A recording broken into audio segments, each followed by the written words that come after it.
Put the cookie down. It's time for MNC Mornings. Damn right. Time for MNC Mornings. And we are glad that you have you guys all back and join us the week after E3. It should be a fantastic show. We have a ton of stuff to talk about. What's up, Mooch? How you doing? What's up, buddy? Yeah, that E3 hangover is just calming down, right? I don't have that pressure sinus headache of all the nonsense. Yeah. However, the media has done a good job this week of keeping enough news circulating throughout the podcast, right? Crap, I mean, we've done so many shows this week, and the media just keeps providing more and more biased nonsense so that we get more and more material. Yeah, you know what? I actually kind of like that. It keeps you busy. Yeah. We have a lot of stuff to talk about. And J-Dubs, how you doing, man? I'm doing good, guys. Thanks. Yeah, this has been a crazy week of E3 news and the fake news and crazy shit that's been going on. But I'm looking forward to moving forward and looking forward to getting a Xbox One X in the near future. As soon as that thing's able to be purchased for pre-order. As soon as it becomes available. Yeah, they're like, hey, let's show this awesome console and then not allow anybody to pre-order it, right? Like, to me, I'm just like sitting there checking every day. And I've signed up for like emails on like various sites. So they're like, we'll let you know as soon as it comes available for pre-order. I don't know. I wish that you could just get one now. You know what I mean? I want to kind of lock that in, you know? I was actually like upset. I was like, if they allow you to pre-order that right after E3, it's a Sunday and GameStop's already closed. So that's where I would have went to get it. And you know, what was the rationale, Crap? Did I hear something along the lines of because of the name and the way they had a file for it or something? That's what kind of delayed it. Or yeah, was something it with the FCC, some kind of thing like that. So I think you know that we'll get it sooner or later. But they also tried to say something along the lines of, you know, we didn't want everybody to go out and do that or to go out and pre-order. We wanted to build up hype for it or something. I don't know. I think it all had to do with the FCC filings and things like that. So hopefully, you know, we'll see something come from that very soon, or you know, hopefully very soon, because people are gonna want. Some people like to pay it off slowly or whatever, like at a GameStop or whatever. You know, like I remember doing that with the original Xbox One when it was up for pre-order. I paid on it slowly throughout the year, and then was able to kind of do it that way. So, what about you, man? What did you think of E3?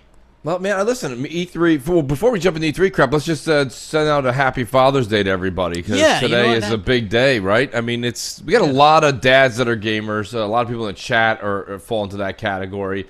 And I, myself personally, and shout out to Foxy, who's been sending them out all morning, but the great BioShock, okay? With the Big Daddy memes are in full effect today for Father's Day. So, yeah, happy Father's Day to everybody. Like you and J-Dubs and the Governor and, you know, all the rest of you guys, the Xbox Pope, and, you know, there's so many great dads out there. You know, speaking of that, we should address the Xbox Pope, because I know the Pope listens, which is fantastic. There's nothing like being blessed by the Xbox Pope. He actually thought for a second that he was going to change his name, and I told him, I said, unfortunately, you know, everything, me and you are big fans of choice, right, and having your right.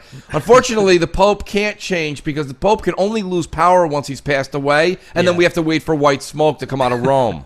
Exactly. You know what I call him? I call him Pope Tom the First. Pope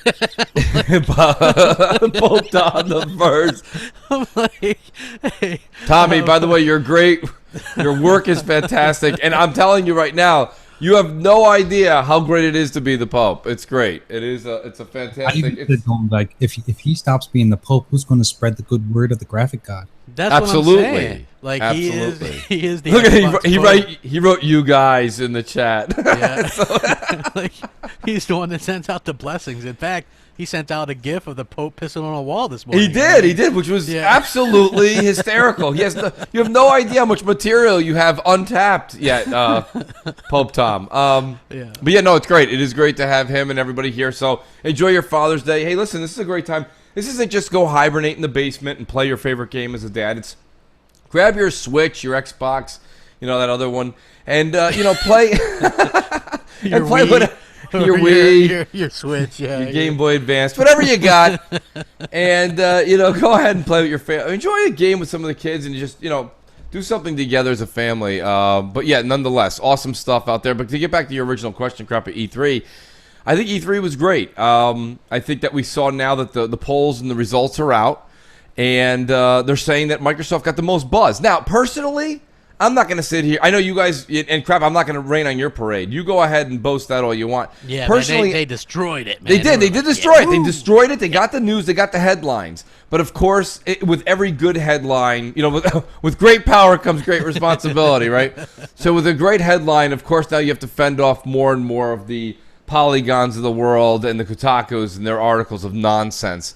But we'll get into it because the Xbox One X's power is true 4K power, and the developers are now the people that we have to kind of keep our eye on because we can't let them. And I spoke to some developers last night when I was playing on Xbox Live, and they agreed with me. They agreed with me that there's a lot of power in the developers.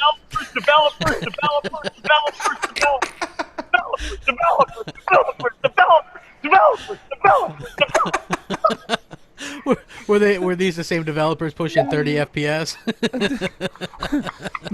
That's really good. I didn't even plan for that. I told Jay to work that in. I wasn't even trying to work that in there. Yeah. But that's great.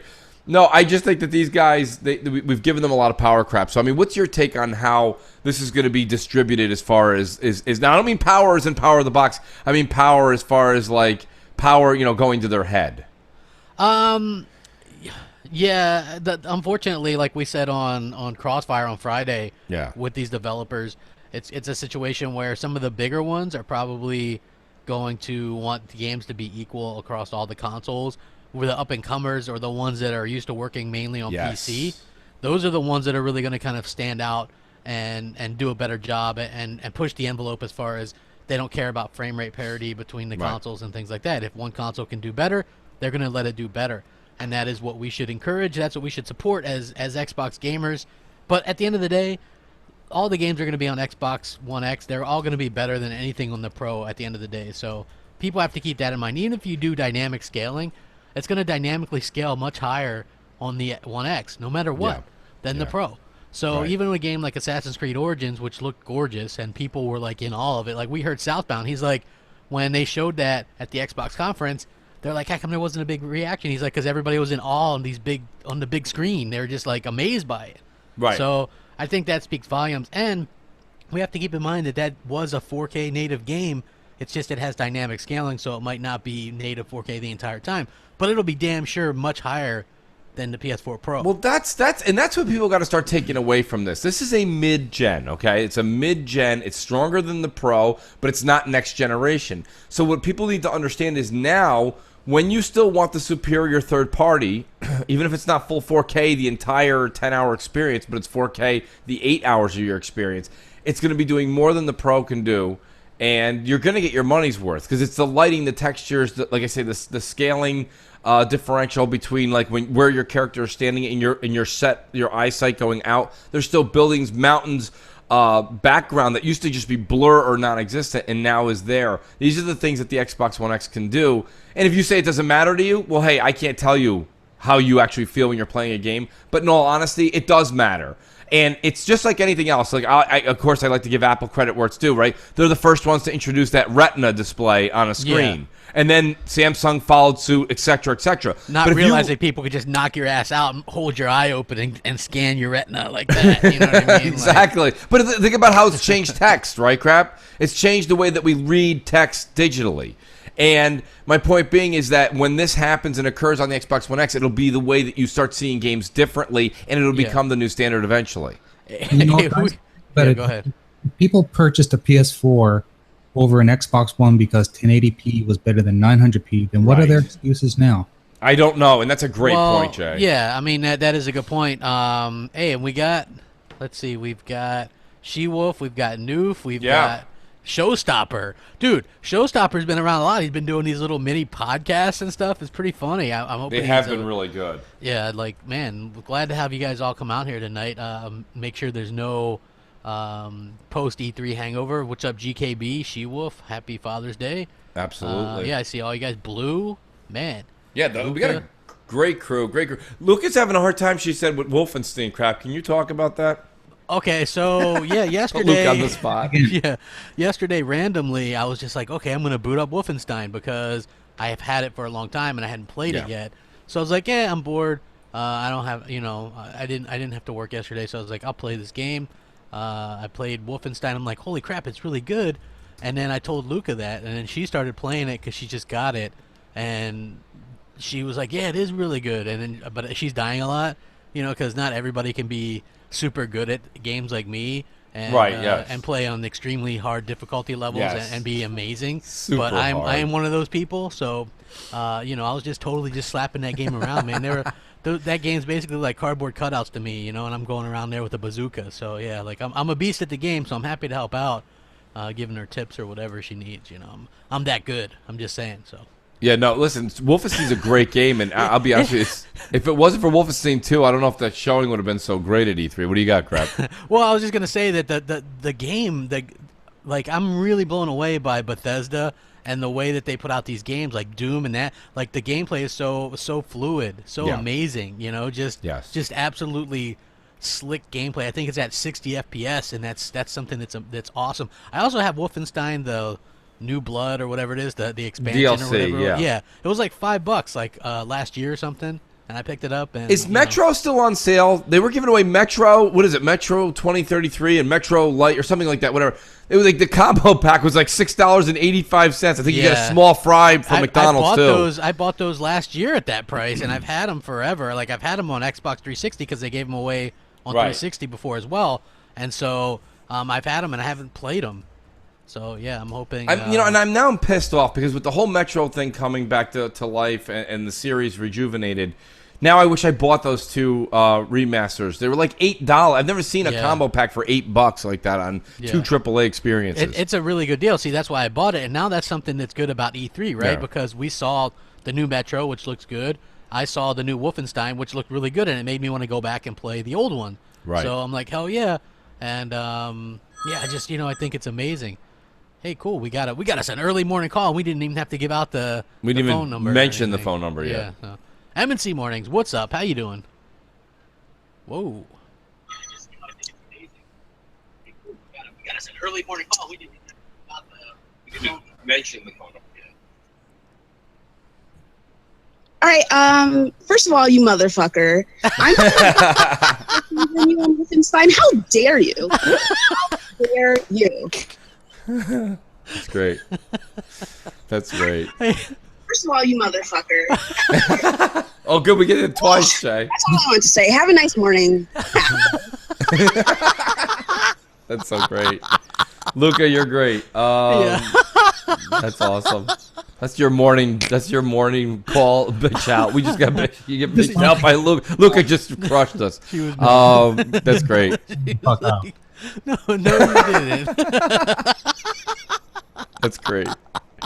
Yeah, because Luca was saying to me, she's like, Wolfenstein's giving me a hard time in Dark Souls. I played Dark Souls last night, and it took, oh god, 6 or 7 attempts, maybe 8 attempts for me to kill one of these major bosses. I'm about halfway through, maybe a little past it. Yeah. And it was a hard-ass fight, dude. You have to learn how to fight these guys. So when I played Wolfenstein, I played it on the hardest level, and it was definitely challenging, but just like with Doom, you get into the rhythm of it. Once you get into the rhythm of it, you start to like. There was 1 or 2 enemies I would say towards the end of Wolfenstein that were a bit challenging. I'm trying to think, Luca. Let me find it. I gotta look and see. All right, so Booch, I have a question. Is Wolfenstein made by the same company that makes Mario Brothers? Mario Brothers? No, not at all. Not at all. No. It's funny. So let's talk this. So I was playing, and Luca and Timodos are asking me which boss was. It's this huge skeleton with a crown on his head. He like crawls up. You're in this dark cave cavity, and he crawls up, and like you have to hit his bracelets. You have to hit the left bracelet, you have to destroy those, then the right. And he spews like venom and stuff out of his mouth, and like all the undead come up from the ground to fight you. So I'm pretty sure you guys know who that is. Yeah, look at Timodos. Timodos is like, I can name that enemy in 2 notes. He was like, you said bracelets, skeleton. That's Woolnor. So Timodos just wins the holy shit. He guessed that in 2 notes. That was great. No, it was a great fight. Shout out to Scythe Effects who was with me. But yeah, the other thing that people don't realize, Crap, is when you're playing Dark Souls, when you're playing alone, has a certain scale of difficulty. The minute you bring in somebody to help you fight a boss, literally, this is no joke. I believe they said the difficulty level goes up by over 50%. That's the way that the game is made. What does he say? Is it already an extensive, difficult game? It is already difficult, but let me tell you something. So when I took on the enemy alone, when Scythe had died one time, the level of difficulty on the enemy is magnified like 5-6x when you have somebody help you. I see Lucas saying facts, and look, everybody. Wow, we have a great chat today, folks, but we have quite the critical chat. I got GKB telling me, Mooch, it's Wolfenstein. It's Wolfenstein. Not Wolfenstein, not Wolfenstein. Well, maybe Wolfenstein was one of those famous producers in Hollywood. I always got confused. I think that's maybe why Jay was making the Mario joke. Oh, is that why he's making that joke? I think so, because it's Wolfenstein. I've always considered it Wolfenstein, like I always say Stein. Wolfenstein. It's It's like It's Ben Stein, not Ben Steen. Stein. No, Stein, man. It's Is Ben it? Stein. I thought the whole thing was supposed to be it's German. Yeah, Stein. Stein. It's Stein? It's not Steen? No, it's Stein. No. Schweinhund. Yes, it's Stein. Yeah, well, like, yeah. That's not like Mario. You guys are, by the way, anytime I mention a game that has more than one player in it, Crap's like, damn you, Destiny. And now every time I say anything incorrect, if I say coffee wrong, they're like, is that like Mario? No, it's not.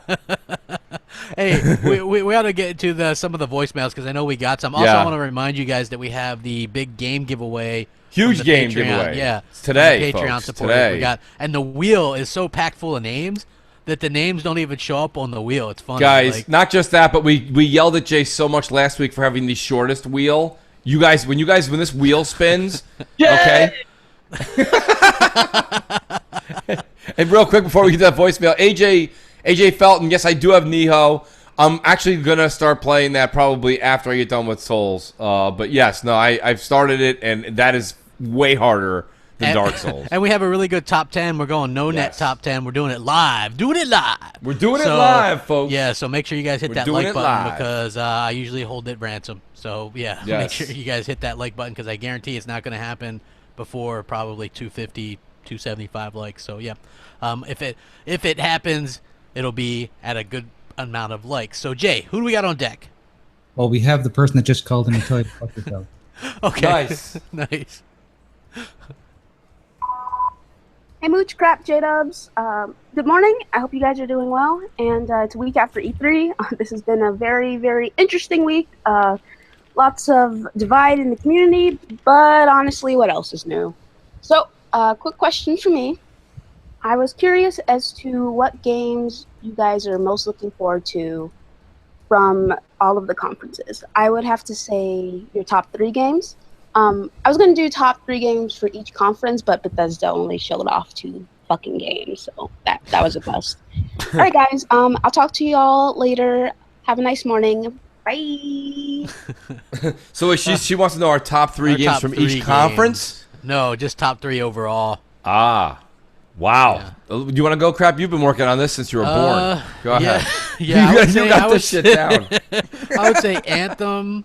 Anthem, Sea of Thieves, and quite possibly, damn, man, that is a real tough one. Thinking it is tough. Because there are a lot that I'm really interested in. Wasn't the question to add which ones were your favorite from each of the conferences? That's what I thought. I thought it was each conference, which is. But then she said that Bethesda only showed 2.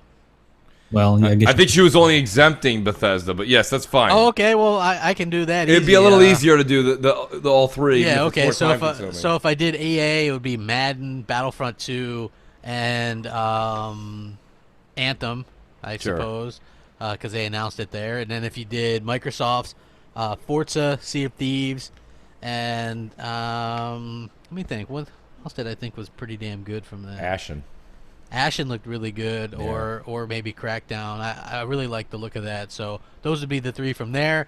And then when you go to Ubisoft, I think that Steep DLC. No, I'm just kidding. Obviously, Beyond Good and Evil 2, Let's see what else. That pirate game. What the hell is that damn game? Skeletons. Skull and Bones. Skull and Bones, yes. Yeah, Skull and Bones, and then also Assassin's Creed looked really good on that one. When you go to even Bethesda's, obviously only Wolfenstein and it looked really good. And then when you go to Sony's, Skyrim VR, let's see, I guess Spider-Man and God of War, I suppose. Well, I'm gonna give the short edition. I'm not gonna do the EA Ubisoft. I'm just gonna do Microsoft and Sony. Microsoft, and I'm gonna give credit where credit's due. If you want to call it EA, call it EA. But I would say that I'm looking forward to Crackdown 3, Anthem, and probably, there's a series of the AA or indie or whatever you want to call them in the middle there that I can't wait, which is one of them being Ashen. But Metro definitely caught my eye, which is third party, but nonetheless on Microsoft stage. Sony's is easier to pick because they only showed 3 games. They got, I would say, Spider-Man was good, God of War, and Days Gone. I'll be generic there because anybody who puts Detroit in their top 3 games also plays crossword puzzles before they go to work on Monday morning. Like 3 down. What's... Yeah. And, I'm getting a lot of shit crap since Crossfire, and I don't blame them. Look, I'm going to give Sea of Thieves a shot. So anyone that thinks I'm not going to do, this isn't to play it, don't hate it till you play it.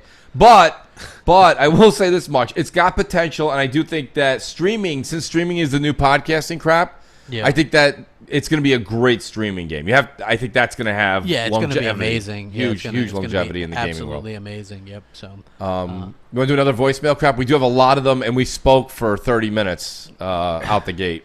Yeah. We did we really? Well, I think so. 20. Well, we're 24 minutes in, so well, I always round up in New York. We move fast here. Yes. Yeah. Let's see. Who do we got? We've got Def Jam Bam on deck. Nice. What's up, Mooch Crap? J Dubs, aka Jay. If y'all had a chance to make a new IP and it was Microsoft that was going to be coming out with it, what would your new IP be? I'd like to hear y'all guys' thoughts on that. Jay, play the Seagulls. And everybody in the chat, y'all already know what the fuck to do. I ain't got to tell y'all. Def Jam and the Seagulls is out. And you're listening to Mooch and Crap in the Mornings with Jay. Jay, make sure you turn that into a shirt. You need that Jay shirt ASAP. Peace. You know what you got to do? You should get that clean where he's like, you're listening to Mooch and Crap and Jay in the morning. That's a perfect intro right there. Yeah. That is perfect. I like how he doesn't even have to say it. People just start pressing the 1 in the chat. Yeah, they're like 1 because we know it's Def Jam Bam. It's on track. Yeah, hey, he didn't do the the basement thing. He didn't do the basement. That's right. Yeah, right. The basement thing. A new IP. You know what I do? I just do what Sony does. Make everything look like The Last of Us and play like The Last of Us and mix in some other games like Tomb Raider, and there you go. Yeah, and name it The Us of the Last. You know what we could do is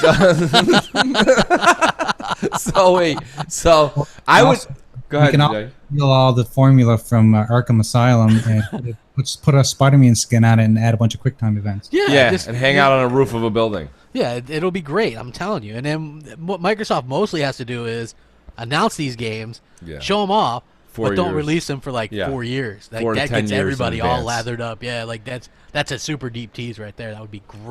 My idea though for a game, in all honesty, jokes aside, would be something that's like I've said this a number of times, like that what was that thing called? Something Heist, the Shingo Heist, Shang Heist. Yeah. That was actually a great idea, and I've always said, listen, we all sit here and we're like, oh my god, GoldenEye was great.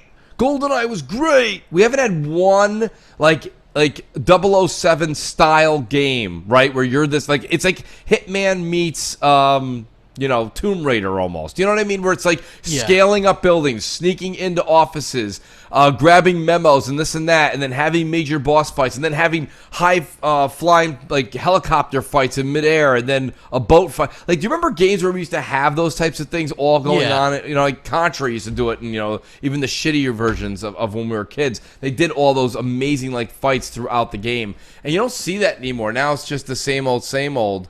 Someone in the chat crap, Dean Filigretti says, if there's any game you could take from Sony, what would it be? And I mean, Crap and I just kind of busted its balls a little bit, but I think that if they could grab something like The Last of Us and not have 8 versions of it in other titles, The Last of Us would have done something that would have been very good on the Xbox. Hey, Showstopper wants to know if you're getting the Super Lucky's Tale. You know, I think I am. I think I'll get it. I like platformers. I liked Ori. I love Ori. I was actually going to strike up. So, I don't know. This is first world problems, folks. But anybody who has an Xbox One in 2 different parts of their home, you know, you have to download everything again digitally. Like, sometimes I think I have it on the second Xbox. So I'll go down there and I'm playing like, soccer cars on Friday, and you're like, oh, I gotta download it. But then it happened again last night. I'm like, oh, you know what? I'm in the mood. I'm just in the mood to jam some music loud and listen to and play some. I was gonna play Ori the Definitive Edition. I go downstairs, turn on the surround sound, kick it on, and bang! What do I have? No Ori. So, fuck. Anyway, yeah. So, anyways, I would say that Ori's a great platformer. I think we have a call, but I'm definitely gonna check out that Tales game. Yeah. Yeah, me too. I love it. MNC Mornings, what's up? Hey, Mooch, hey, Crab, this is Xbox Trigger. I just am making a call today because I forgot to make a voicemail because all this craziness at E3. Yeah. I have 2 questions. One, since it's been confirmed that Metro is going to be 4K native on Xbox One X, they think it's going to be 60 frames because the remasters are 60 frames. So you would think it'll be 60 frames on the new consoles. I want to know about that. And also, do you think Jeff Keighley will ever host another Microsoft event after he outed the price? I don't think so. Anyway, those are my 2 questions. Thank you. Great questions, Crap. Jeff Keighley is in the good with Microsoft apparently, even though he leaked shit. Could have been. You don't think they'll hold it against him? Could have been just to prepare people a little bit better. You know what I mean? He's good friends with Microsoft. I don't get it. You know, I don't understand it, but I do think that they're going to be at the award show this year too. Yeah. And you know, they already were doing interviews with the guy after E3. Yeah. I listen. I got news for everybody in the audience. I really, it's a puzzle, like wrapped in a mystery, wrapped in an enigma for me. This entire gaming industry, I don't understand it. Like I've said this a million times. Gatorade has the rights to the Super Bowl. They do all the rights in the past, anyways. I don't know if the future is going to change. And one time, I can't remember if it was who's the running backs that retired from Seattle.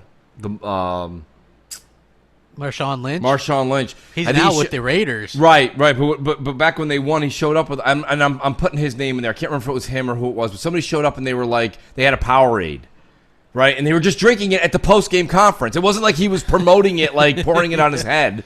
He was drinking a Powerade, and he got fined $25,000 because Gatorade has the rights. So post-show, you're supposed to drink Gatorade, right? Yeah. It shows the athletes. Hear me out, though. You're like, well, Mooch, where are you going with this? Where I'm going with this is you've got Microsoft employees that are just like, yeah, I love Sony. I can't wait to go and strike up Horizon. Like, you have Gatorade. Gatorade's a huge company, right? Like, they're big. They're the Microsoft of soft drinks, okay? Like, they're big in their own respect. And they are going to fine people $25,000 for somebody taking a sip of purple Powerade. And here I don't understand the whole thing. And you have Jeff Keighley, who's invited and pampered by Microsoft for so many events, and then you're going to get your eyes on something that's just a few hours before the show and start leaking it. I mean, but nobody cares, right? That's cool. It's cool. It's cool. It's cool. That's cool. That's cool. Imagine if he would have leaked that for Sony. It's the only industry that does this. Yeah, right. Well, that's what I wrote him. I said I can't wait to wake up tomorrow morning. This was Sunday. I was referring to Monday. I'm like, I can't wait to wake up tomorrow morning and see what you leak for Sony. Oh, that's right. You won't do that. Yeah. So it's okay. It's everything's fine. Everything is totally fine. No worries, guys. Everybody just go amongst your business. The bias is only cool when it's on Microsoft's side. It is what it is. It's. I mean, isn't it mind blowing crap? I mean, you're talking about $25,000 fine for somebody having a sip of purple Powerade. Yeah. Over a Gatorade. But these guys can all do whatever they want to Microsoft. Deal, no deal. Marketing deal, no marketing deal. Doesn't matter, right? Blue discs are better than green. Okay. Here's the funny thing. Like, me and you could boss hog our way into E3 one year, and we could probably get some interviews with people. But it's like, that seems like such a thing, you know what I mean? Like, such a hassle, you know? But then you see the people, when you literally see the people interviewing, like Phil and Aaron and these guys, and they're the dudes that literally make fun of these people nonstop all year round. Like that part, that kind of ticks me off. You know what I mean? Like they're sitting down with the people that were laughing at their E3, you know, before the E3. You know, like nobody predicted Microsoft to go out there and win, but Microsoft went out there, did the longest show, did the best show, you know, that had the most amount of games, and people still give them shit.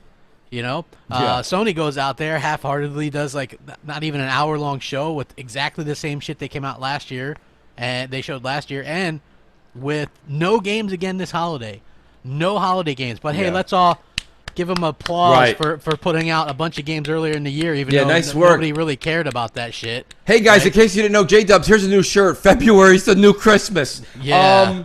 Listen, you know what? It's not. It's not Christmas. It's actually Christmas hangover. So I don't know. You know, Sony's determined. What they did was they kind of fell into a room of a pot of gold. Let me explain what. They had so many delays crap early in this generation, Sony. They kept bumping their games to February, and then they saw that February was a lull in games. People were buying games, and now it's a trend. But Sony didn't one day say, you know what, let's just, you know what, screw Christmas. Screw it. I want to see something in March. Show me a campaign in March. So, you know, that didn't happen like that. I think it was just delays. And then you saw that because nothing comes out. Now that's not true. But nothing used to come out from like the end of January all the way to like June. It was like, okay, this is a really good time to start releasing things. So Sony can get away with not having anything around Christmas. Of course, anything Sony does is genius, right?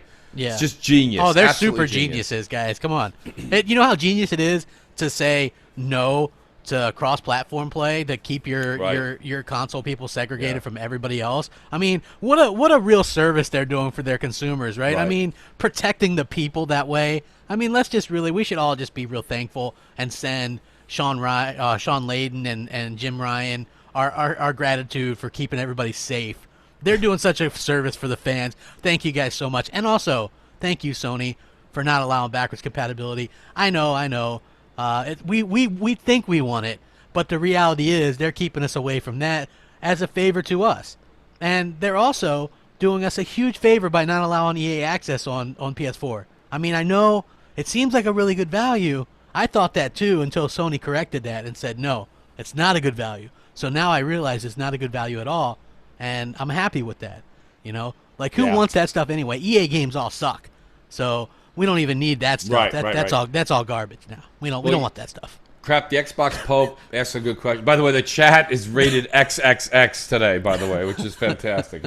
I don't know which is going to get more credit today, me and you, Crap, or this chat. This chat's great today. But the Xbox Pope asked, Mooch, Crap, do you guys see any surprises for Gamescom? I think Gamescom is going to have a surprise, but I don't want to sit here and boast the surprise like it's something that is going to trump an E3 surprise. So I don't know. You know what I mean, Crap? What do you think? I don't even think we're going to see a Rise of the Tomb Raider at Gamescom. I don't think it's going to be anything like that. Something leaked about that. I don't think Phil's in. I don't think Phil. You said this is not. You always joke. It's not the Phil. It's not the Phil that you think we have. Like Shadow of the Tomb Raider leaks. I don't think they're going to have any kind of exclusivity with that. But I do think they'll have maybe marketing rights with that. You know? Oh, marketing rights, yes, but I don't think you're going to see anything at all that's timed exclusive. Well, if you look at what Phil even says, and he's 100% right, Sony, he doesn't name Sony specifically, but he does say that it's that anybody that does like the timed exclusive content or keeps content off another platform on a multi-plat game isn't doing anybody any favors.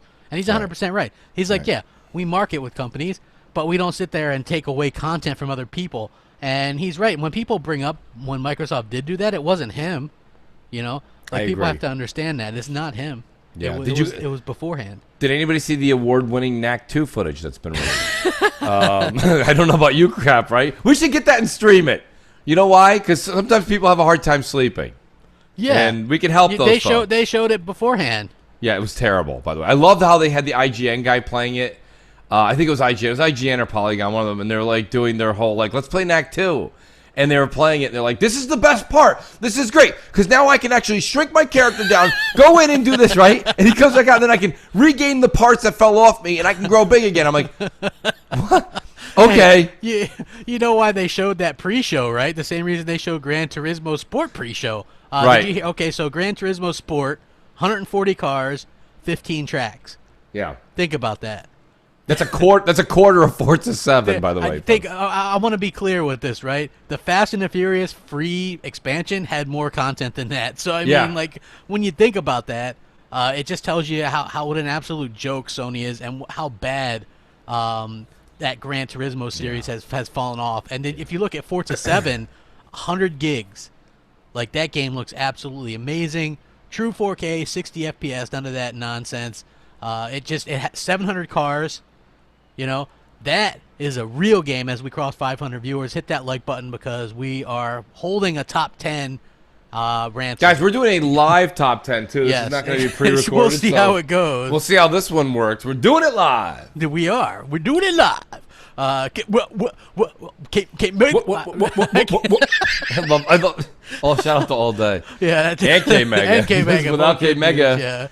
Yeah, that's so great. But it's, yeah, you know, like, the community is really great. Like, could have been a real letdown of a show because it's post E3, but I'm glad that everybody come out, and it's Father's Day, so we have that as well. So I just want to thank everybody once again for coming on out and supporting the show.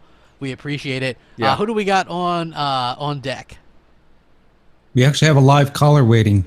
Oh, okay. Let's go. Okay. Okay. Hello, hi Mooch, hi Crap. My first time calling. I really like the content that both of you provide. Crapaholic. I'm just sick of the media. I'm sick of all their crap. I thought Microsoft did awesome this year. I'm very excited for Xbox One X. I'm just tired of everybody. No matter what Microsoft does, they just badmouth them. I'm just sick of it. I've been gaming since it started. You know, I'm 50 years old. I mean, I started gaming with my father.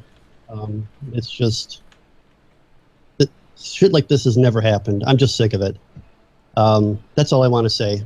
I'm happy you guys are around because I really can't go anywhere else for information. Thank you very much. No, you know what, dude, honestly, that was an awesome call, and thank you. To be honest with you, that's how a lot of us kind of started. And it's a great thing. He calls it on Father's Day, says that he started gaming with his dad back in the day. Similar stories here. You know, like, in all honesty, like, it really, the reason I'm doing what I do is because I watched, you know, Zaire, and I watched Crap, and very few others that were able to start to give you information and news. And of course we have a bias slant. Everyone's biased. I say that, right? But like Crap says, we're here to entertain and just speak our minds.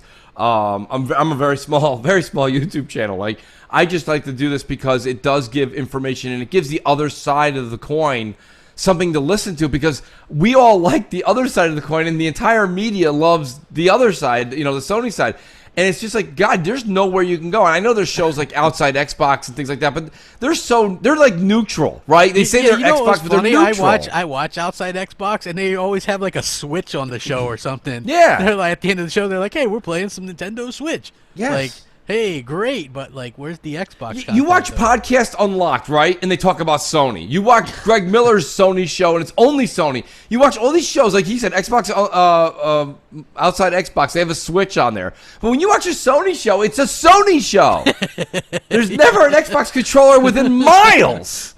Dude, miles. Greg Miller was like 10 out of 10 on that Sony show. Like, yeah, 10 out of 10. You can't help but laugh. Get out of here. 10 out of 10. They cut it by a half an hour. Sean Layden was eating in the background. Sean, you're back on stage. You're back on stage. And he's like, I'm sorry, but let me I got Cheeto fingers. Yeah, jackass. Yeah.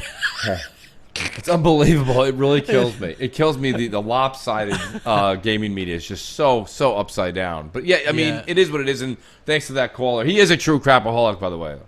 Yeah, definitely. And well, it's always good to get, like, you know, not every gamer is like a 14 or 15-year-old. So there you have a 50-year-old gamer. I think we have a larger adult audience than younger audience, to be honest. And I think that's across Microsoft, to be honest. And our big 6 female demographic. Yes, so we got but that, they're all here. They're all here. Yes, so. yes. Thank you. Yeah. We should one day we should do a, well, never mind. That would probably get me in trouble. Yeah, don't get in trouble. I'm not like, next thing you know. If this was a live show on the air, you would have seen a lawyer just reach into Crap's ear and be like, and you I can't advise that you say that, so I can't speak on that anymore. It sucks because everybody's so offended know. by things nowadays, and like I run a little bit loose on stuff. But J-Dubs, who we got on deck, man? Jackal. Oh, Jack Okay, Jackal. Jackal. Is Jack from? Yeah. He's from Dubai. I think so. Yeah, he's from the Middle East. Very cool. Sub Mooch and Crab, sub J-Dubs. This is your fan, Jack Jackal. I want to tell you guys that I'm so ready for the X, and it's gonna be day one purchase for me for sure. I also want to tell you guys that I'm happy that Microsoft is doing the right thing this time. Here's why. They're gonna launch it worldwide, including our region, at the same time as the EU and US. This is why I think Microsoft is changing this time. And I'm so happy for that. So, here's my questions for today's show. What are the old enhanced games you're looking to play once you get the X? For me, it's gonna be Final Fantasy 15, Gears 4, and Forza Horizon 3. Thank you guys for the E3 coverage, actually. I really enjoyed it. And Nice. one last thing, which was going around for quite some time on many podcasts I listened to. It's Mario, not Mario. Woo! Nice. What a shot from Dubai. Yeah. Nice. That's outstanding. That is, and yeah, you know what? Let's see the Gears 4. Obviously, Tim Yeah. Dog, who was at E3, said Gears 4 on the X looked amazing. Yeah. So yeah, that's going to be something. I think I'm also possibly looking forward to seeing how The Witcher goes once it gets enhanced. And I would call. love, yeah, you know what I mean. Like I think that game looks absolutely amazing. I'm all in on Doom. Doom probably Doom is is going to gonna look be amazing. sick Yeah. in 4K. I got a newfound respect for Bethesda with those shooters, man. Those things are really on point. Like Doom, like the story wasn't great in that, but the gameplay is top notch in that. Yeah, So I mean, I don't know. Do you guys? That's a subject maybe for an entire podcast, but we could touch on it for a second. Are we getting a little too much with the story? Like, I mean, shout out to I was on Quest. I was shout out to Baines, who was like the reason he liked Horizon Zero Dawn was the story, which I thought was the worst part of it.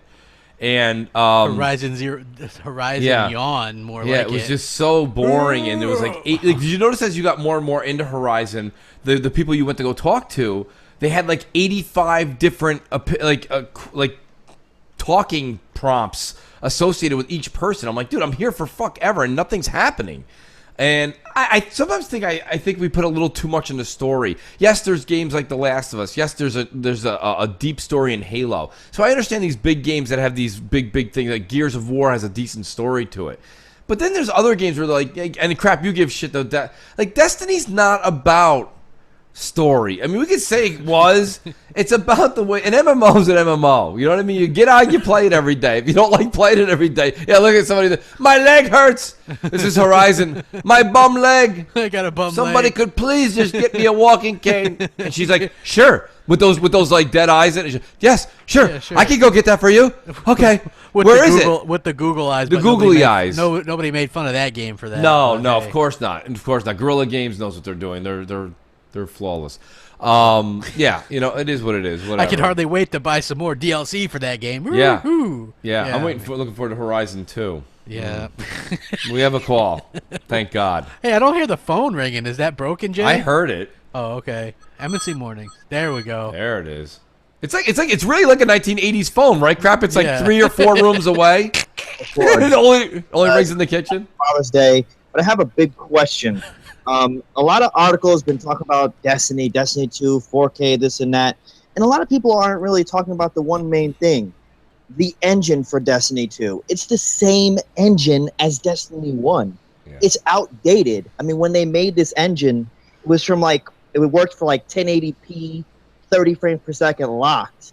So why do you think they're not like updating it and just like giving all they got? Do you think that it's just lazy dev makers from Bungie and really just like not giving all they got? Like, I really feel like maybe Anthem might be the Destiny killer for sure, but I feel like we won't get a Destiny engine until at least when Anthem comes out, like maybe when Destiny 3 comes out, and that's when you'll start seeing 4K native 60 frames per second because they'll design the engine like that.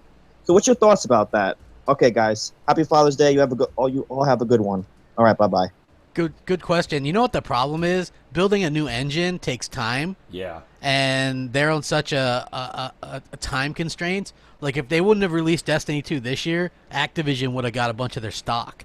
Right. So right. they had to kind of push the game out. So they got a bunch of other extra help to kind of help build up the game and things like that. And it's using a Halo Reach modified engine. Yeah. So that should tell you everything you need to know.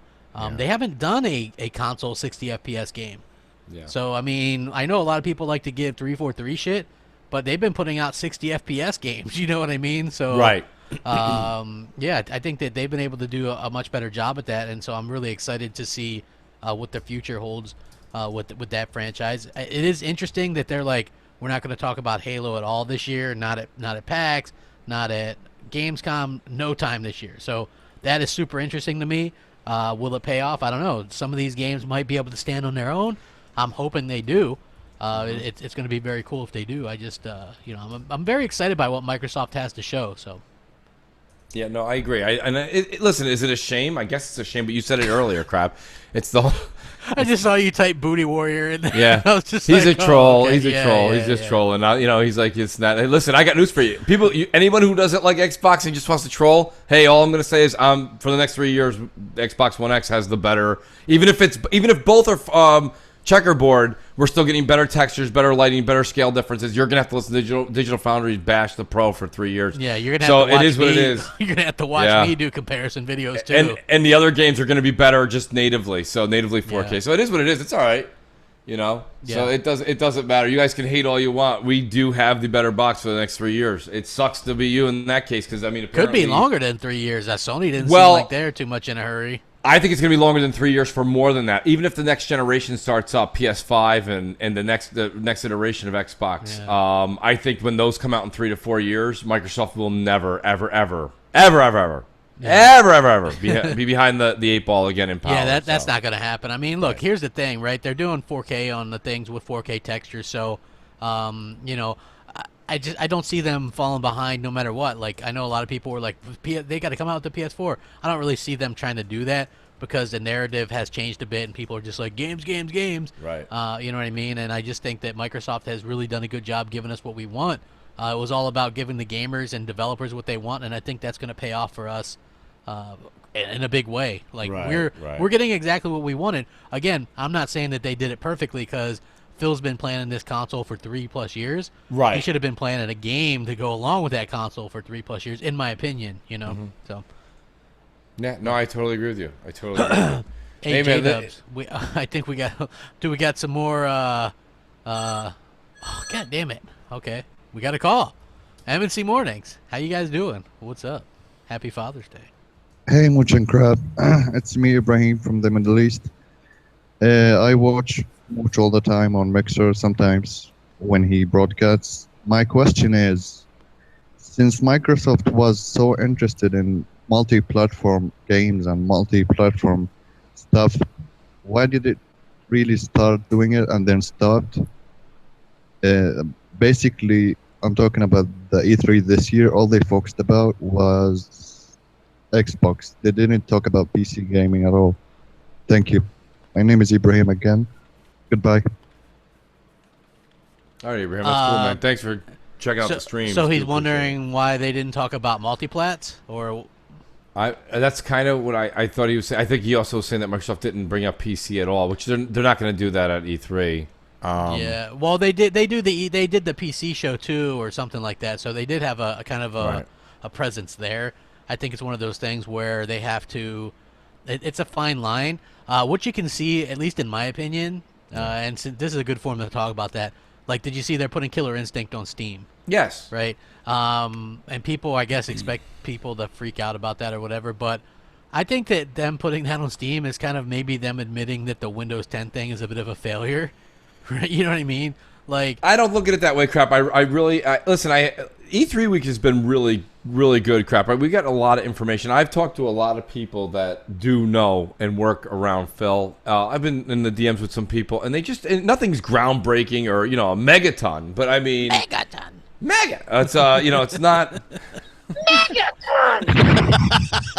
So I'm not unleashing anything, but I mean I've heard through the grapevine that this goes for Sony and Microsoft. Console sales are just not doing what they wanted them to do, and don't go by this 60 million and 40 million and blah blah blah. It doesn't matter. The market, if you look at it, is I'm going to use the word stagnant. Not stagnant necessarily negative, but not it's not positive. It's just staying flat.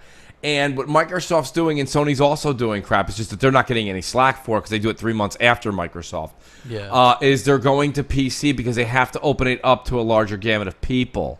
And why not do that? If you have a game that people want to play and they're going to give you 20 to 40 to 50 to 60 bucks a pop and you can open it up, they got to make money, crap. This is really about money. This isn't about, oh, crap, you forgot about us on your platform or we're your console team. It's really none of that. It's really about dollars and cents. And they're going to Steam and they're going to the Windows Store. And Sony's doing it too. So it doesn't matter. It's not. This is I don't think it matters, but I do think that they bet way too heavily, thinking that people would flock to the Windows 10 store, and the Windows 10 store is pretty bad. It's not good. I always said, hey, if you're gonna put your shit on PC, at least put it where people will buy it. You know what I mean? Right. Like that Windows 10 store isn't a place where people are gonna actually go out there and buy it. What's up, K Mega? Glad to see you guys out there. K Mega in the chat. Get those likes up to about 250, 275, and we'll drop that top 10 list. So you guys got some time to hit that like button. We appreciate it. Over 500 watching. Thank you guys so much. You guys rock. Definitely. Actually, you know what we can do too, Jay? Maybe we can do one of our either our Patreon or our products commercial before we go into our live. It gives me and crap a second to pull our notes up too for our top 10. Be good to do a little video there if we have that opportunity. Yeah. Yeah. But we haven't shown that in a while. But yeah, nonetheless, I do think that's some of the stuff that came out of E3 for me, is that I noticed that more and more this industry needs to see. The problem with this industry is they're not thinking outside the box; they're thinking inside the box, and that's either console, PC. How else can they reach out? And that's why you have to tip your hat. You have to tip your hat to Nintendo. Nintendo's doing something that's outside the box, and you can make fun of it, and you can say it's stupid, and you can hate it. All three of those wouldn't bother me at all if you did all three of those with Nintendo. But Nintendo's like, hey, what if we actually let people take console games on the road? Microsoft's doing it with a PC, but it's just not as alluring with the Play Anywhere. I still have to have this gargantuan desktop or a really heavy-ass laptop with me, you know what I mean, wherever I go, and that's not for everybody. But a Switch is $299, and it fits in any pocket or bag. It just does. So I don't know.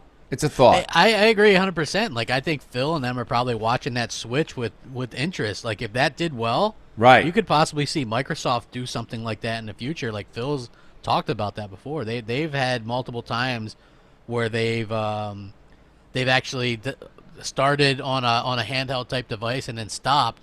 You know what I mean? So I don't know. I think it'd be interesting to see. Nice, very nice. Yeah, I think that would be damn interesting. So. Yeah, no, I'm with you. 110%. Jay, we should probably do another voicemail. We have a ton of them. We've done 3. Sure, we've got Triple Cup Chuck on deck. Triple Cup Chuck, and I'm out. What up with your crap and mooch and Jay Williams? This your boy Triple Cup Chuck, and I'm up. And I got a conspiracy I came up with about Star Wars Battlefront, why Sony didn't have it on their E3 stage. It's because EA was salty because Sony went over their head to Disney and got the marketing rights. I already gave my thoughts and opinions and conspiracy about it. I would like to hear what y'all think about it. Well, this your boy Triple Cup Chuck, and I'm out. Damn. Wow. Triple Cup Chuck. What was the question? He was wondering, he has a conspiracy theory that the reason why Sony didn't show Battlefront 2 is because Sony went above EA's head and got a deal with Disney. But I actually think that it had more to do with the fact that Microsoft was going to show off the game on the Xbox One X, and they didn't want comparison videos. And the reason why I think mine holds a little bit of water is because Sony had multiple deals with Far Cry 5, NBA 2K, FIFA, and they didn't show any of those games either. So they're very wary of showing a game that's a multiplat against the Xbox One X version. So they spent all this money, and all you're going to get are free posters at GameStop. Yeah, you know what I mean. Like it really wasn't and the worth advertisement, at the end or whatever. Like they want to hold that illusion of power for as long as they can, and so I think that's it's going to be interesting going forward, man. I think Microsoft definitely has the edge in terms of the head-to-head stuff. It's too big of a difference to not notice. You know, I agree. Too big of a difference. Ooh, fine. Oh, nice. We got some calls. There we go. We're getting a lot of calls and everything. MNC mornings. Happy Father's Day. Okay, live and crap. Hey, Mooch Crap. Hey, this is Colin. Yeah, I just want to, talk about E3 real quick. Just some bullet points. I thought Microsoft's show was great. Only thing missing was one or two big AAA IPs that would have pushed the X that I think would have blown people's mind the way Anthem did. Sony's E3 was pretty much 2016 Part 2. Nintendo's Nintendo. I'm not exactly a big Nintendo fan. But the only thing I really want to say, man, is if you didn't see the hypocrisy, I think it was pretty much in full force last week. From people flipping out of Microsoft conference being 60 minutes, and yet when Sony's was 60, people still trying to damage control that shitty show. To that dude on Sony who's pretty much channeling his inner Don Matrick, just saying the dumb shit. The way people felt in 2013, that's how I kind of feel about Sony now, where it's just I'm starting to hate them with all their stupid ass practices. And the difference is Sony's have actually put these practices into place, where they're not giving us crossplay. They might be holding back gaming if the Destiny 2 rumors are true and all that. It's just it's so blatant to the point where I don't even have a joke for it anymore. It's just like, at this point, if you're ignoring it, you're just being a homer for Sony, basically. I think that's all I have for this week, man. Mainly because I just woke up and I feel like a crapaholic. So get ready. Comrade's awesome. All right, later, guys. The Mooch Crap and Conrad show. Yes, the Mooch Crap and Conrad show, but he's great, man. He's he makes really good points. So like that's always welcome. I always welcome to have people calling like that and kind of kick ass or whatever. All right, J-Dubs, you wanna kick out the Patreon video? Certainly. Yeah.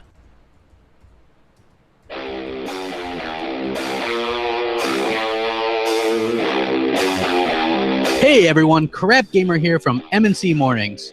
We've gotten a lot of fan feedback right from the beginning, and one of the things that the fans always asked was in what way could they help support MNC Mornings. Now we have an outlet with Patreon, and we certainly have the fans and the fan support to help make MNC Mornings one of the most successful gaming-related shows ever. We believe we truly have a unique and quality show that entertains casual gamers and hardcore gamers alike.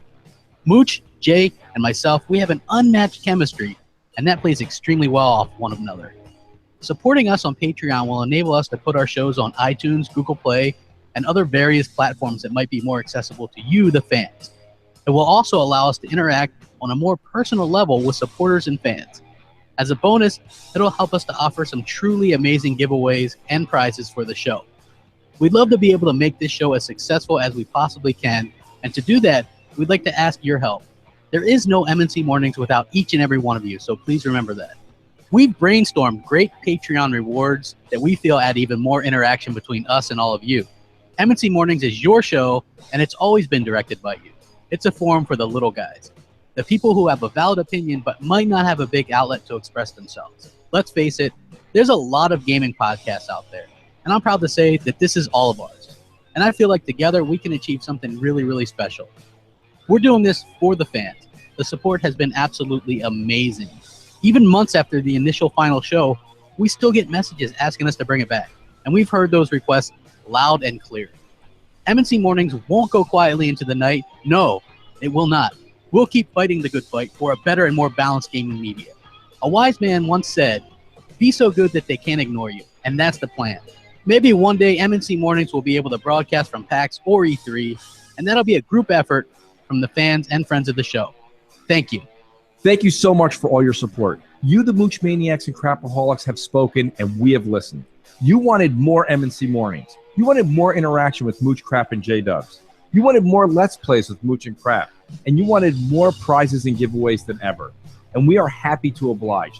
Starting from today or the very near future, we at MNC Mornings will be making your wishes a reality.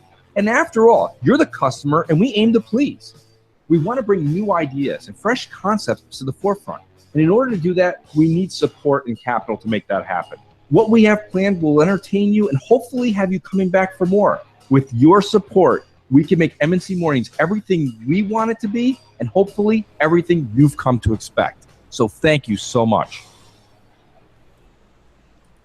Woo! Wow. Yeah. Huh? How about that? That's Good heartfelt, job. folks. That is heartfelt.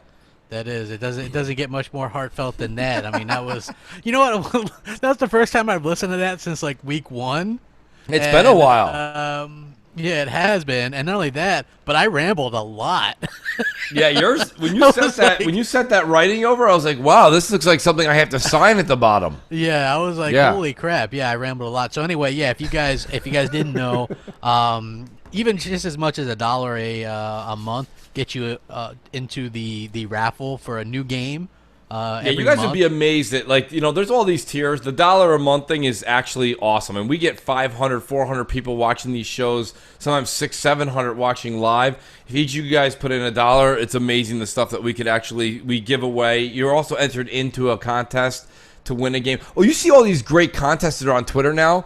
But like when you look at your chances, it's like you're like, wow, I got 13,000 entries into this. But it's like out of 6 billion. You know, it's just, this is a real good shot for you to win a game, and it really does help the show. We got a lot of stuff that J-Dubs is still working on, but like I say, the Patreon is moving along steadily, but we thank you all. And we do the exclusive MNC evenings twice a month. Yes. For a certain level. We're going to have 2 this week, actually. Yeah, or at least 1 this E3. week. Yeah. Well, 1 this week at least. E3 kind of threw us off a little bit because we were doing a podcast every night on everybody's channel. So yeah, there was like 1 million hours of podcasting going on, so I think that's interesting. Of GKB, I want to point out that it's not 30+ million ahead of Xbox. Looks like there's at least 36.2 million Xbox One sold, which would lead you to believe that there's probably over 40 million shipped. So it's more like 20 million, which that actually upset some people yesterday when they found out that the Xbox One wasn't as bad off as people thought. So I think that's pretty damn impressive, honestly. Like I always thought it was around 35-40 million anyway. So that's even better. And then you come out with the game lineup that they came out with and a new console, the most powerful console ever. I think that puts them in real contention, well, in case anyone doesn't realize this, because a lot of people don't understand this and they don't want to understand it, and that's fine. Being ahead in console sales doesn't make you richer than the other company if you're just doing apples for apples. It's software and services, people. It's got nothing to do. You make $15, $20 off of a console when you sell it. They don't make a lot of money off the consoles. Yeah. So it's not a big deal. That's not in their. It's not in their best interest. They're taking a loss on that console as well, or they're not really making anything. Which is why they couldn't make it $399. I mean, I wish they would have. Right. But yeah, the fact is they couldn't do that. Let's see. Let's get a few more likes on there. When we get to 275, man, we'll run that top 10. Yeah, I know Jay, you guys are excited. You'll have to put Jay in that presentation so we can have at least our bitches. So great. That's so good. So a few more folks. Oh, there we go. It is. You're good there, Crap. There we go. We're gonna be just blasted right over that 275 marker. You're presenting, Jay. Are you ready to present, Jay? Crap, you may have to reiterate too what the topic is. I will. Our top 10 today is actually top 10 things Sean Layden was thinking during Sony's E3 press conference. So it's going to be a good one. It's definitely going to be a good top 10, and we're doing it live. We're doing it live for you guys today. This is great. This is the first time we've really attempted to do this live. So here we go. Top 10 things Sean Layden was thinking during E3's presser, which is obviously that's Sony's. I don't see Jay's graphic up yet, though. Yeah, it's up. Oh man, I can't see shit. My apologies. Yeah, it's up. So yeah, it's definitely there, and we're gonna do it live. Let's do it live. Number 10. I can't believe we paid $120 million for marketing rights on all these games and didn't show any of them off on our stage. That's great. Number 9 of Sean Layton's What's in His Head. This is great. I should have went all in on a full orchestra instead of that 4-piece clarinet quartet. That's what Number 8. Let's see how many times we can show the same games at E3 before anyone catches on. Number 7. I wonder if my pocket handkerchief makes me look fat. Sean Layden. So great. Number 6. Man, that Xbox One X sure looked amazing. I wish we had a console that good. He really thought that. I know. Number 5. Damn, Spider-Man looks good. Now, if I can only figure out how to turn on a PS4, I might just try some of these video game machines. Because Sean Layden doesn't play video games, folks, in case you didn't know that. He definitely doesn't. Number 4. I wonder if we can get away with a 20-minute E3 show next year. Save on some of that marketing money they spent. Yeah. Number 3. Indie spelled backwards is, oh, who gives a shit? After all, we don't put them on stage since we've been crowned the media. The media crowned us crick. Ah, fuck it. This is why we don't do it live. Damn it. I knew it. It's always number 3. God damn you. No. Number 3. Number 3 again. Indie spelled backwards is, oh, who gives a shit? After all, we don't even put them on stage since the media crowned us king of this gen. Damn you. Hey, listen, even when David Letterman did the top 10, there was always a couple follies when they had the sports guys on. Damn it. Number 2. I really wish they would make a 4X size Crash Bandicoot shirt so I could have worn it today. And the number 1 thing going through Sean Layton's head at this past E3 is, I'm so glad I cut this show back to 60 minutes. It reminds me of the time I cut the Order 1886 from 10 hours to a measly 4, because after all, who cares about video games? Thank you, Sean Layton. God bless you. Thank you, Sony. Yeah, top 10 Sean Layton thoughts during Sony's press conference. Done live. Yes, thank you guys for somebody suggested that. We have no idea who, but thank you. Yes, that was an audience member that came up with that, so shout out to you, buddy. So we did it, but we didn't know who it was, Crap, so we were referring to that person as the dude. The dude, yeah. Right? The From dude. The Big Lebowski? Yeah, thank you. Thanks, the dude. Guys. Yeah, thank you guys so much. That was funny. That was ridiculous. Yeah. Oh, God. Yeah. People don't realize how hard it is to do things live. I know. Well, you know? It wasn't really going to go well. Like the past when we've done that, only one time did we, no, even then we messed up once. So every single time we've done, recorded one of these, we've always had like one kind of gap or whatever, you know what I mean? So I think that's pretty awesome. I thought we did a pretty damn good job. Doing it live. Yeah, K-Mega, we're doing it live. Who do we got on deck, J-Dubs?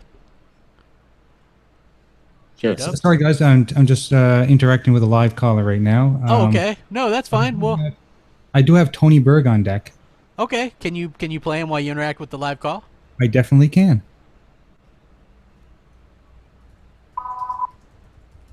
What's going on, fellas? Dealer Gaming here.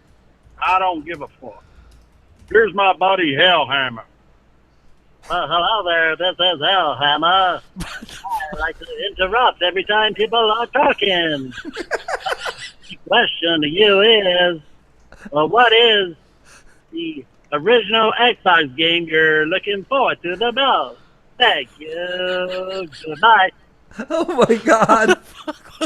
Who was that? And I thought that was Pulitzer. Yeah. That is Pulitzer. He goes, that was Tony Berg, and he goes, Yo, that was a combination of Hellhammer meets SpongeBob. Hellhammer were like, hey guys, this is Hellhammer. I like Metallica. Hey, Crapgamer. I love the PS4 is so powerful. Like, there's no way that Microsoft can compete with that.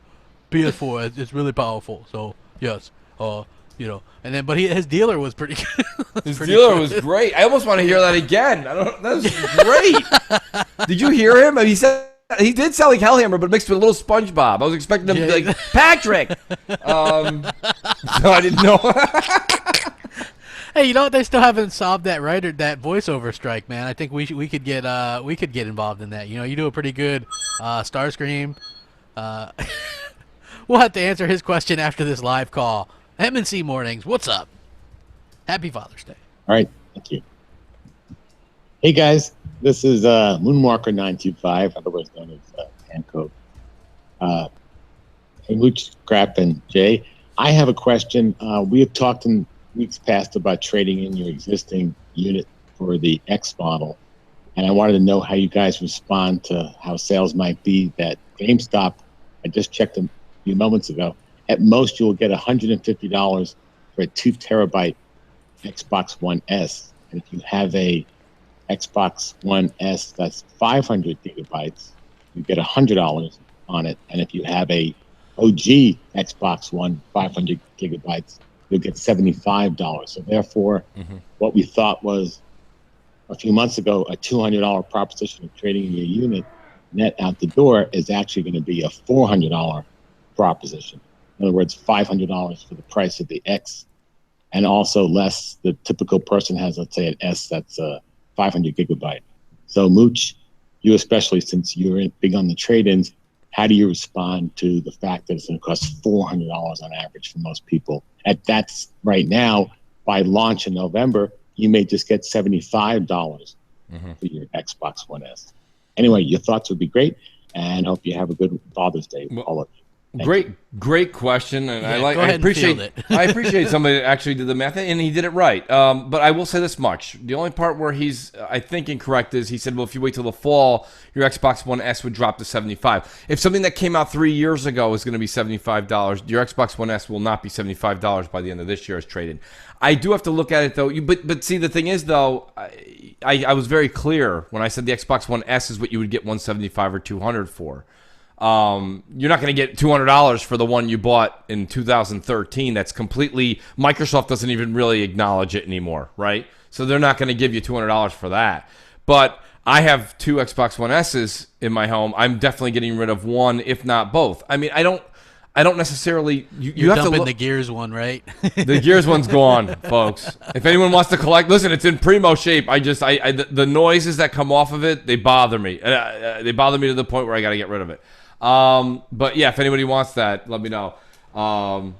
The low price of $299. At the low price of $499. No, it's a collector's gift. Yeah, it is really right. I mean, it is. Well, honestly, absolutely. But I mean, listen. To answer the gentleman's question, you got to say that I would say that the majority of people that are going to get the Xbox One X are of the hardcore-ish family, which means that they probably have, I would say, probably 70% have an S. So you're going to get that 175. If you're going to get the 100, what is it? The 500 gigs getting 100. He said the Xbox One S is getting $100. Yeah, it's 100, but you have to be. I think it might be 150 for the S, 2 terabyte or whatever. But I think that's without there being any kind of incentive to trade it in yet. Right. Like once you're able to pre-order, they're going to get an extra 30% when you trade in any console towards an Xbox One X. So that's what they're going to do. Right now, there's no deals for it, but when it is able to be pre-ordered, you're going to see a lot of that. Like you're going to see a lot of it. Yeah, or like I expect to see this too. Trade in your PS4 for $200 towards it. You know what I mean? Like right. So if you take the consoles you have, trade them in, get this thing cheaper. Like first of all, that's an incentive to buy. Most people are excited to just go pay the $499 for a gamer. Like that's the problem. Are we talking about when people call in and people troll? Are you gamers or are you just calling yourself one? Yeah, because that's the question here. That's the real question. Because at $4.99 over the course of 3 days, I think we broke down as like 45 cents a day. There's nothing you're doing that gives you the entertainment that these games have with thousands of games out now. Yeah, right at 4K resolution and all these other great things that are coming with the X. 4K Blu, 4K UHD Blu-ray drive is $299 if you go buy the Sony standalone, not the PS4. Not only that, but Sony standalone. They say the one in the S is like the best quality for the price and the cheapest one still. Yes. So if you were going to get a 4K Blu-ray player, you can get it for $50 less and get the Xbox One. Listen, there's someone in the chat says $4.99 is too much. Then listen, gaming's not for you, man. Maybe you should, take up another. There's a lot of other podcasts you can listen to. Or get an S because or it's get an S, or yeah. or I don't know. They still have that thing I think at Walmart for 99 cents. You can get the Jack set. That comes with a bouncing ball and 5 dice you pick up. Oh, Kevin Garcia says PC is now better than Xbox because they get Xbox game, but Xbox doesn't get. Dude, what E3 did you fucking watch? Yeah, we're getting a ton of PC games. There's a ton of PC games. Yeah. Conan Exiles. They're bringing over a ton of them. The Long Dark or the Long whatever. All those other games, they're all coming to Xbox. All these games that were PC games originally, they're all coming to Xbox. Yeah, Phil has done a great job getting PC games to. If you guys think $4.99 or $3.99 with a trade-in is too much for a new gaming console that's the most powerful one, I mean, honestly, it's not that there's another console for you. I think there's another hobby for you. Yeah, I agree. You should find something else to do. Yeah. I don't know. What's cheap? A couple of my friends are BMX. They ride bikes. Like, they go and do serious trails, 60-mile trails.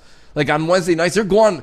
Those bikes are like $1,200. Yeah, $1,300. Some of them are $3,000. Oh, sorry. Yeah, I know. I'm like trying to get it. MNC Mornings. What's up?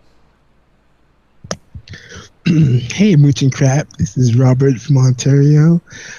So E3 just happened, and this has probably been the best E3 ever because it was unprecedented that they announced that there was going to be crossplay between 2 different consoles.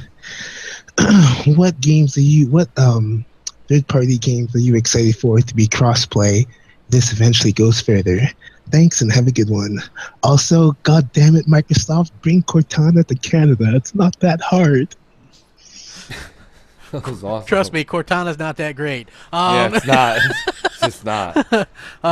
Yeah. Second thing is, what the hell was this question? Shoot, I had to.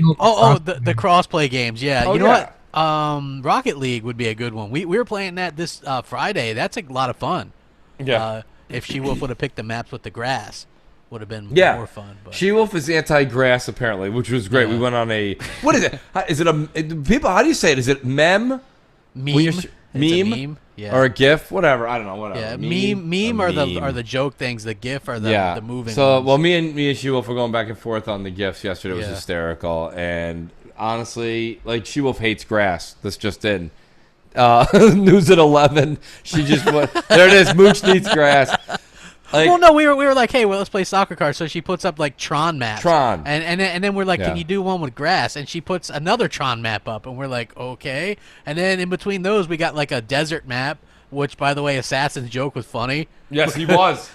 Like, he doesn't say anything, right? He just says, this isn't grass, it's dirt.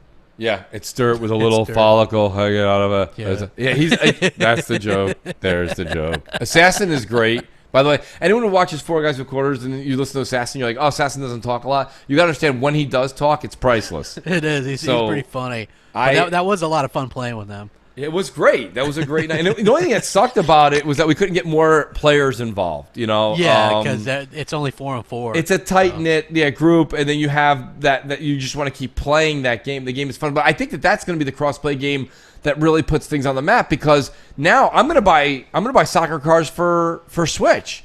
Yeah, because that would be really cool if you guys are all jamming out one night and I'm on travel. I'm like working. It's like that would be cool. But like, yo, crap, you guys gonna get on and play? You're like, yeah, all right, cool. All of a sudden, I'm able to play that portably. Yeah, I mean, we wouldn't be able to voice chat because you'd need to like set up a bunch of weird shit to voice chat. But yeah, we could still play. Yeah, did you see the voice chat that it comes associated with the Switch? Horrible. You look like Neo when he broke out of that pink slime.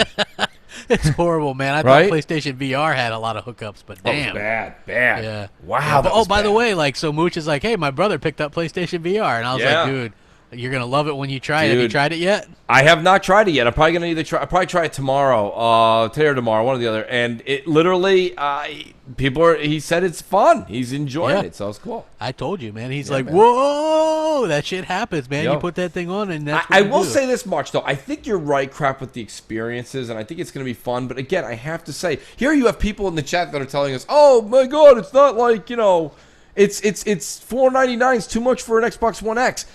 And that's a console, right? This is $400, $500, and it's just an experience for 20 minutes, you know? Well, I think it depends. Like, I enjoy it, like, there's some games, like, if you play Resident Evil, tell them to get Resident Evil. That's a game that's really scary and intense. Does it come with a bag of diapers too? Yo, you know what? Great point, J-Dubs. Listen, that game is scary as shit without it being in your face. Yeah, I'm waiting to play that game till Xbox One X because that's a 4K update game, UWP game. So very excited to kind of dip into that and play that game and have some fun with that. Let's play Tony again because we didn't get to his question because we were laughing at it. Yeah, can we please listen to Tony again? That was probably one of the best voicemails in a long time. Yes. What's going on, fellas? Dealer Gaming here. I don't give a fuck. So good. Well, hello there. This is Hellhammer. I like to interrupt when people are talking. My question to you is, what is the original Xbox game you're looking forward to the most? Thank you. Goodbye. It's so great. It's SpongeBob, Hellhammer, and the vending machine from BioShock. That's what's combined into that right there. What the hell was his question, though? I don't think it was a question. It was just Hellhammer stating a fact, and Dealers was. By the way, we're not even giving him credit for Dealers. Dealers was great. Yeah. What is his? I hate everything. Fuck everybody. Yeah. What was your favorite? What would be your favorite OG game to play again? Wow. Probably KOTOR for me personally. Well, you know what? We could. I would say probably we can play the Spider-Man game that was on OG Xbox because it's going to be the same premise that's on the PS4, except the PS4 is going to have 2017 graphics, swinging around and fighting a guy on a roof. Hey, and QTEs, you can't forget those. Come on. Welcome to Spider-Man. Of course, those were only bad in 2013, but then they got good again in time for the Order 1886. Yeah, Rise's QTEs not good. The Orders stupendous. Stupendous. Yeah, absolutely. Right? Absolutely. Yeah, I mean, that's just the way it goes. So, absolutely. So now we have, shout out Brazil. We got some Brazilian fans. Oh, the Brazilians are here. Viva Brazil. Now shit's about to get real. Yeah. Now shit's about to get real. We got an old favorite on deck. We got Space Cat. Oh, Space Cat. Yeah, nice. Space Cat. Okay. Hey, what's up, Mooch and Crap? I was just wondering, of all the E3 surprises we've done this week, which one of these have been your favorite? Has been your favorite? Okay. Yo, it's great. A lot of people, we say it all the time. We game with Space Cat. Space Cat. That is such a far voice for what he sounds like, and it's what makes it so much better that this character exists. Yeah, like people are like, like when we were gaming with him, like we were like, "Who is this guy?" And then he starts doing the voice, and you're like, okay, that's Space Cat. Yeah. The biggest surprise to me was Anthem, I think, just because. I don't know, Crap. I think it was the biggest surprise, like you didn't expect it to be that good. See, I thought it was gonna be that good. That's why that one wasn't I think the biggest. Well, surprise. we didn't even know about that what it was until E3, so that's why I'm saying it was the biggest. Well, they were saying it was gonna be a Destiny killer, right? So or whatever. Yeah. I hate it when people use those words, by the way. Destiny killer. Destiny killer. Bum, bum, Destiny bum. killed Destiny because it's bad. Yeah, and video killed the radio star. I get it, but you know the thing I don't understand. I think basically I would give. God, I'm gonna give a game like Ashen more of a surprise factor because when that game, I was like, I gotta play this game. It's changed a lot in a year. Yeah, it's like they're saying it's almost like a AAA now. You know what I mean? Which is right. I think that's a big get by Phil Spencer. Well, if you notice, what Microsoft has always done a good job of getting those really really good games like that. You know, like even if you go back to the 360 era, like they had the little crap indies that you could buy for $1. But they also highlighted the really good ones that they used to do in the summer sales or whatever. Remember? Yes. Like Insanely Twisted Shadow Planet and some of the other ones. Like they had some really really good ones, and I think that they're really good at checking those out. Dude, would you quit asking me about Phil Spencer's comment about no one caring about 60 frames per second? Read once in a while. He never said nobody cares. Said that, no. He says that the average, like the most part, they don't care, which is true. Look at the casuals. They're the ones that don't care. Like I care. And I would prefer that all the shooters and stuff were in 60 FPS, even the campaigns. But the fact of the matter is, he's 100% right. The casual that's buying Madden and Call of Duty each year, and the majority that are buying the consoles, they don't give a shit. They don't. They honestly don't. They just don't give a shit. And the super hardcore that do care about that stuff invest a bunch of money in playing a PC.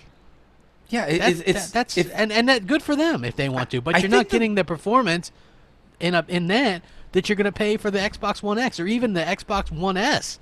$250. Tell me for $250, build me a goddamn PC with a 4K Blu-ray player and a controller that outputs like the Xbox One S does. You're not going to do it. Not for $499. Yeah. And listen, this thing is $499. This is day one prices. Like, wait, you don't want to pay for it, don't. The games that are going to be coming out this fall, you can play in the spring. There's going to be sales. There's going to be all kinds of stuff. It's probably going to be like, who knows, $399? I don't know, maybe $450. Who the hell knows what they're going to come up with at Best Buy or something like that. The X is an option. It's like for people that want it. Yeah. You know what I mean? If you don't want it, then don't get it. Like I say that a million times. It's like it's not there. You don't have to buy it. You're not forced to. You're going to get better graphics. The more you guys, anyone that complains about the X, I just know that you're trolling and I know that you're salty because who cares if you have the PS4 Pro? You probably don't even have the Pro. If you don't have the Pro, then what's the difference? You're just not doing the mid-gen upgrade. We talk about these things weekly, and God forbid, like let's just say me and Crap didn't get the X or we didn't have the Pro. You know what you guys would be saying in the chat? Don't knock it till you try it. How do you know? Have you laid your eyes on it yet? No, it's like, well, then we got to try it, right? And we're actually giving you our true opinion. I don't think the Pro is worth your money. Now, who knows? Maybe I'm going to buy the Xbox One X. Maybe I will agree with you. Maybe I won't see these textures and lighting. But I have people that I know and trust that are telling me, Mooch, it's going to blow your mind when you see this thing. Yeah, blow your mind. I agree 100%. MSC Mornings, what's up? Happy Father's Day. All right. Mooch Crap. Jay, what's up with y'all? How y'all doing today? Good. Happy Father's Day to y'all as well. Question. What y'all think about Microsoft redoing the avatars? Oh, nice. But about time they did it. So we know pretty much, it's safe to say, Upload Studio is definitely going to get a facelift. Probably most likely when the X drops. Or a little bit after. Like to hear y'all opinions. Peace until next time. And everybody hit that one. Just because. Okay, let's see. I'm out. Let me explain. First of all, happy Father's Day to Bam too. Listen here, and to all the fathers out there. Number two, shout out to Bam too. Bam had heard my request. I had said it on this show, but I had said it a couple of times over streaming as well. That I didn't have the Metro, and Bam just gifted me the Metro pack, which is like just fucking awesome, by the way. That's just that is awesome. So I just want to say thank you to him. That's an individual that's been with us through the thick and thin. He's always been there, and I can't thank anyone enough. If you don't follow that man on Xbox Live, he games every night. The man's a true gamer. That's what I say when people say they're gamers. I sometimes you have to question that term. And you have to question who's saying it, but he is. So thank you, Bam. And then what was Bam's question, Crap? What the hell was his question? Shit. J-Dubs, the producer. Do we have a playback, please? Not a playback. Please, that was live. It was a live call, but I meant playback from your head, actually, just your memory. From my head. Let me rewind. What the hell was his question? Avatars. He was asking. Yeah, the avatars. Thank you. And actually, but it's great crap. But here's the thing: we just got custom pictures. And the masses haven't even gotten it yet. I'm talking about Insider has gotten and I got news for you. I'm switching back to avatars. I'm going to leave the picture. Sorry, Jay. And go back to avatars. They look so good. Yeah. Well, listen. I think I'm pissed that they're doing them back to back. But hold on. Like your avatar is still up. Like you can still look at the avatars with having a custom gaming picture. Yeah. No, you can't. Yeah, you can. Oh yeah, that's the profile. Okay. I'm just saying they look so. You guys are saying we can have the best of both worlds. Yeah. Jay, what are you gonna do? Oh, gamer picks are still number one. Yeah. So you're going gamer picks 1 and then avatar 2. Like everybody still has like an avatar. Like my avatar is still up on there. So you know what I mean. But my gamer pick is the thing that people see. But if I click on that, then I have an avatar. So I think people are gonna be. You can do either one. You know what I mean? I like this guy in the chat. He just wants to troll. Are you really bragging about custom pictures? You can't do anything custom on the PlayStation. You can't even change your name. You can't do anything. Listen, that would have been a megaton, huh? If they would have let you change your name, guys. That would have been huge, right? Megaton. That would have been a huge megaton. So great. But alas, it's 2017, and you still can't change your name. You so, can't do yeah. anything on PlayStation. PlayStation 4 UI, PlayStation 3 UI. What's the difference? PSP UI, all the Yeah. same shit. Exactly. Looks the same. Yeah, it's all the same shit, folks. 100%. It is. They just keep recycling it, and the media just keeps promoting it. So it is what it is. It is. No, but I mean, no, great point. I'm very excited because these new avatars do look really cool, and it does give the customization. And another thing Sony fans don't realize is we spend a lot of time on Xbox One's platform and the UI. When we say community, there actually is one on Xbox. I'm not going to mention any names, but someone recently got a PS4, and he was like, he's like, Mooch, you're kind of right. I go on the PS4, and like, even though I have all these friends on there's no one ever chats, no one ever like throws open a chat and says, hey, get in here, we're talking about games or hanging out. But we all do that on the Xbox Live accounts. It's awesome. So the fact that you have a customized avatar is cool. You know what, Mooch? Did you hear about this? Like, Atari is teasing a new console. Okay. I did hear about this. Like, is it a new console or is it like one of those NES Mini type situations? Because here's the thing, right? I'm reading this thing. Atari CEO Fred something confirms Atari is making a console comeback. Their last console was the Jaguar 93. Yeah, so basically, he said we're back in the hardware business. That's what he told VentureBeat. We all have to take everything with a grain of salt because it could be that they're coming back with a retro machine, right? That's just going to play a bunch of old games and maybe a couple of new games that are like Ouya based. Remember the Ouya? Here it comes, folks. It's still awesome. Yeah, you forgot J-Dubs is Jay like one of the loves it. I only forgot people Jay that likes bought it. that game, I that bought forgot. that system. Yeah. Yeah. And what's it good for again, Jay? Good for retro games. Yeah, good for retro games. You know what we should do while we got a bunch of Crap people didn't even in- want to say that. While we have a bunch of people in here, we should run the Patreon wheel while we got like a whole bunch of people in here watching. I agree. Like, I think that'd be a good thing. So everybody can see that someone's going to... And this is... when you win this, guys, you don't just win a game. You win whatever you want. Yeah, if you want a year of Xbox Live, if you want a game, if you want... Like, the last person that wanted the Battlefield Premium Pack. Yep. So he got that. It's like, whatever. You know what I mean? Just like... Yeah, whatever you pick, you get. It doesn't matter. It's completely up to you guys. You can even get PS Plus, whatever you want. It doesn't matter. Yeah, whatever. You ready to... I'm going to present that to you, J-Dubs. Guys, this is going to be one hell of a wheel spin. This is going to be a wheel spin. This is the Patreon wheel spin. Look at all those Patreon supporters in there. Wow. It's going to be good. You ready to roll this beautiful wheel? Yeah. Let's roll it, folks. Woo! Hold on to your pants. We don't know how long this will take. Yeah. Jay's trolling us with this spin, by the way. Because the last spin didn't even go around once. No. Here we go. Here we go. Feel free to mow your lawn while this is happening, folks. I'm slightly hypnotized. Keeps going and going and going. Here we go. Here we go. Jay trolls Mooch and Crap.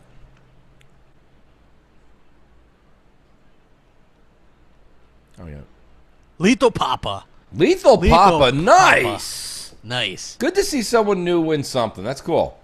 Yes. Congratulations to Lethal Papa. You get basically anything you want. That's up to Yeah. $60 value. Let us know what you want in a DM on Twitter, and we'll be happy to grab that for you and give it to you. So congrats to Lethal Papa, and he wins by supporting. Yeah. Well, Papa, congratulations. But let me answer. Fuzzy Belvedere says it's blank. We can't fit the names on. We have too many people in the Patreon, which is outstanding, by the way. Thank you, everybody. Yep.